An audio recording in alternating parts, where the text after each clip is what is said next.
Welcome again to my channel. I'm JW, and today I would be giving an insight on the current happenings in the cryptocurrency world, and today I would be focusing on XRP. Hello everyone, and welcome back to the channel. My name is JW, and I'm here to bring you daily cryptocurrency news and analysis. Today we'll be talking about Ripple and XRP, as well as the vast majority of other cryptocurrency and finance. With that said, I hope everyone is having a beautiful day or night, wherever you are in the world. There are a lot of exciting events surrounding XRP and Ripple happening right now, and there will be some very big ones in the future, like the XRP Ledger Apex, which takes place in Amsterdam on June 11th through the 13th. This is a must-attend global community summit that brings together developers, innovators, businesses, users, and investors to shape the future of the XRP ledger.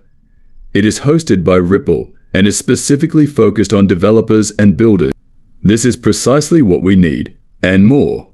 Builders, we need a lot more creative thinkers to join the XRP ledger, where there will be more than 700 guests, over 40 courses, and more than 70 speakers. I am quite enthusiastic about this, since so many well-known people will be speaking and contributing, and I truly believe that this will be a key topic of discussion at the summit in 2023. This time around, I do believe that we will get a glimpse of what's to come around the XRP ledger, and maybe we will get some focus put around builders and innovators who want to come over to the XRP ledger and expand the ecosystem and also the community. This is definitely one to watch for if you're interested in learning more. We did get a ton of great news, great insights, and a full focus on, for example, the AM. All of that was extremely crucial information to know because it allowed us to really realize what's coming. If you would like to check it out, you are more than welcome to do so. However, there are also a few other pretty significant summits and events going on. For instance, the Australia Policy Summit was held in Sydney and was a huge success. We would like to thank everyone who attended, including our partner Blockchain APAC, for their unwavering support and the 150 attendees who joined us yesterday. We also discussed strategies to encourage the adoption, growth, and responsible innovation of digital assets within the Australian market. We look forward to returning to the land down under very soon. What's interesting about this is pictures that we possess. The Vice President is here, but we're talking about the global regulatory outlook for cryptocurrencies and digital assets. You can see some of the names here, but I'm totally focused on the regulations because that's what we're getting closer to. They also linked us to the public policy on their website. What's interesting about this is that we're not just talking about the future of banking, the digital asset space, or even just finance in general. We're also talking about regulations. This is because everyone is looking at regulations, and you know that XRP is this weak asset in the space that it's not acting, dead, this, whatever. But what they're forgetting is that XRP is exempt from regulations for the next 2 years. Consider that XRP will have legal clarity for the next 2 years at the very least. Regulations are getting closer and closer every day, and XRP has already gained entry. I've said this 100 times on this channel already, but as we look at Ripple, they have also been at the forefront of this. They understand where we are at in the market right now, and that everything will change once regulations are in place. In the forefront of this, despite being sued by the SEC, which I have always maintained was intentional, they are still in the forefront of this.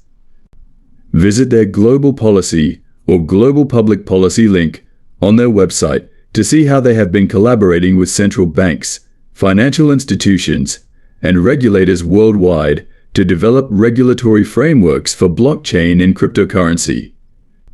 This is the same company that was sued by the SEC, and they have been working on regulatory frameworks for years and years and years, even before the lawsuit. You are telling me that this was not planned, but still. Scrolling down, we'll see the policy. Areas of concentration for crypto regulation: digital currencies of central banks. The topics they have been focusing on are anti-money laundering, climate change, and financial inclusion. If you scroll down, you can also see fact sheets and other materials.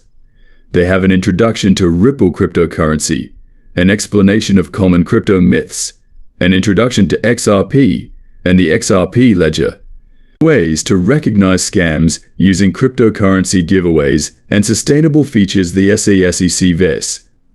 Ripple fact sheet details the company's dedication to safety as well as its public policy stances, including those in the US, as an example that they use to illustrate all they have been doing in relation to regulations in the US. The UK, for instance, has been vocal about wanting to lead the UK region, but all of these other countries, as well as global, you can see what they have been doing.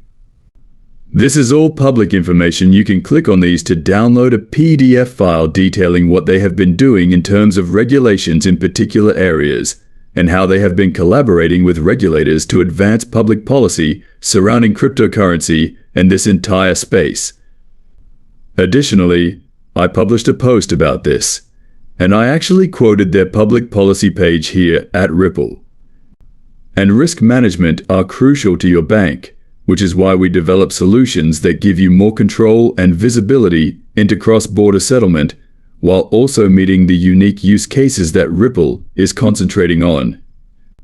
We even go so far as to offer cutting-edge cross-currency settlement infrastructure here.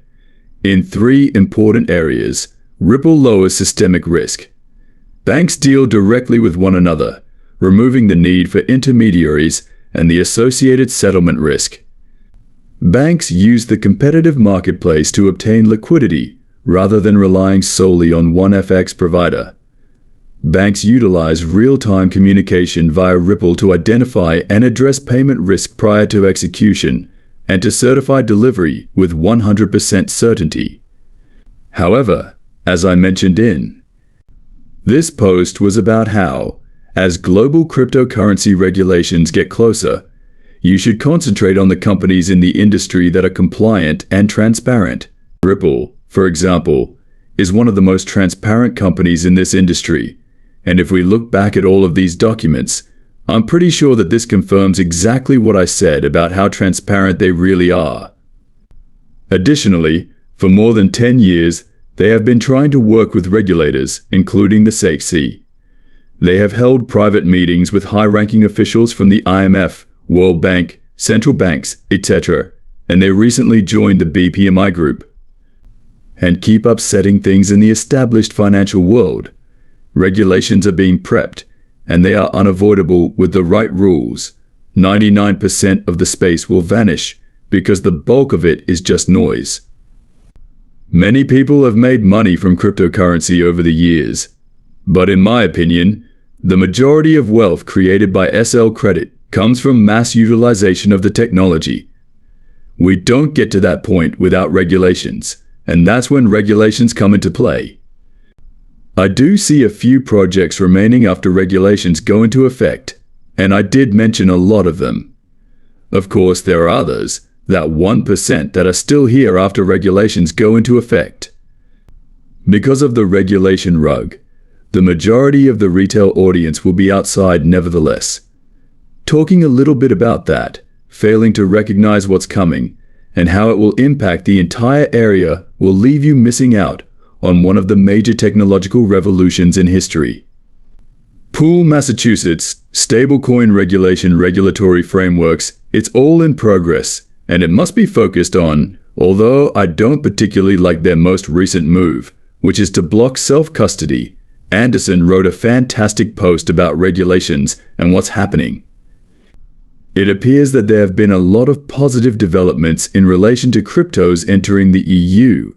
However, you still need to pay attention to some of these moves during 2024, particularly in light of 3 distinct developments. I think it's important to consider each of these components collectively rather than separately, and I think Ripple will benefit most from this. The first migration, which is taking place today, March 17th, involves moving the C to the 2019 version of ISO 2082 with C concept of transfers inside the EU.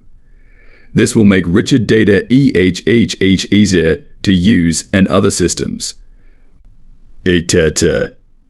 Two new laws that will require banks and other PSPS payment service providers to offer instant transfers inside the EU at the same cost as a conventional credit transfer, that is, transfers to any other EU country that would enforce the use of SEPA's instant payment mechanism, known as SEPA Instant Credit Transfer Number 2.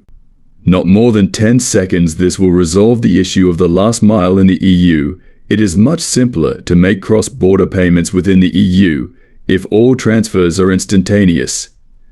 For instance, you could then make a transfer to one financial institution that is located in the EU, which can then pay out into any account within the EU in a matter of seconds. Ripple, in particular, has talked about this issue quite a bit. They even created an entire playbook about it. When combined, these regulations should take effect by the end of 2024, making the EU the first significant jurisdiction with a defined set of crypto regulations. If I'm being honest, so I don't want to try to pronounce it and say it wrong, but this is for consideration at the joint conference, getting the balance right, innovation, trust, and regulation in retail payments. But regardless, as we really look at what's happening here, 2024 seems like it's primed to be the year of regulations and institutions getting into crypto. But also recently, Monica Long, which is the president of Ripple, joined the Newcomer Banking Summit in San Francisco last week. And this is with some great names to discuss what's changed since the SVB banking crisis a year later, and how blockchain and crypto can fundamentally improve access to financial services in partnership with banks and traditional institutions. Now, here are some great images. We also have the future of banking here. You can see some of the names here. Again, as we really look at this, this is still fully focused on regulations. Over here, we have Monica Long quoting it and saying 2024 is quickly shaping to be the year of crypto institutionalization on a macro scale, though worth noting that several TradFi companies launched crypto access, tokenization products, etc. in previous bear markets. But regardless, 2024 seems like it is the year where everything is changing. And what's funny about all of this is regulations, right? That is the secret key to it all. Without regulations, you don't get mass adoption like this. In fact, there was a great video that got posted actually by Subjective Views, and it was the next massive paradigm shift is TradFi interacting with blockchain. This is also from Marcus Infager. This is the SVP of Ripple X. This is at Digital Asset Summit 2024. Check this out. So for starters, Ripple has been pretty transparent. We continue to be, and obviously as a leader in the space, I recommend following us to keep abreast of what's happening with crypto and payments. Separately, I think we're at the start of a really, like the next massive sort of paradigm shift in terms of TradFi interacting with blockchain. I think, the crypto sort of like speculative or as an asset investment class use case, that's reached critical mass. And now we're really getting to a point where we're talking more about real world utility, powering financial market infrastructure using blockchain technology. And so as we drive this convergence further, I think you will be just seeing also more, what's real, what's happening in the real economy using blockchain technology and so forth. Now, like I said, you don't get to this massive paradigm shift without regulations. Now, some of these big institutions are already here. They are already jumping into a few things. They're launching, tooling, products, things like that around crypto. But the major use cases, the scalable use cases, the adoption of these use cases, that doesn't happen until we have proper regulations. Now, like I said, 2024 is the year that this all starts.